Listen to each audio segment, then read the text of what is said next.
आहे मार्गदर्शक तत्व, बरोबर की नाही? तुम्ही कोणत्या वयात शिक्षणात किती वयापर्यंत शिकायला हवे, तुम्ही लग्न कधी केलं पाहिजे, बरोबर की नाही? तुम्ही संविधानामध्ये राहत असताना तुमच्यासाठी महसूल कायदे आहेत. महसूल कायदे म्हणजे काय की आज आपण शेतकरी असाल तर शेतकऱ्यासाठी सुद्धा वेगवेगळ्या प्रकारचे कायदे आहेत. या मार्गदर्शक तत्व किती प्रकारचे आहेत? 24 प्रकारचे.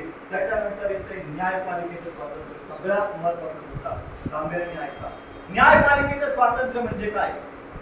भारतामध्ये, भारताच्या संसदीय लोकशाहीमध्ये 5 स्वायत्त संस्था आहेत. किती आहे? आता प्रतिसाद देत चला. 5 स्वायत्त संस्था आहेत. त्यामध्ये पहिली संस्था कोणती आहे?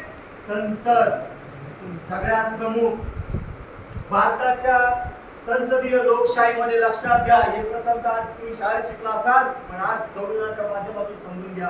भारताच्या संसदीय लोकशाहीमध्ये सर्वात प्रथम स्थान संसदेचं, कारण संसदेमध्येच कायदे तयार होतात, कायदे बनत होतात, बरोबर की नाही? पण संसदीय लोकशाहीमध्ये केंद्रीय स्तरावर काय आहे?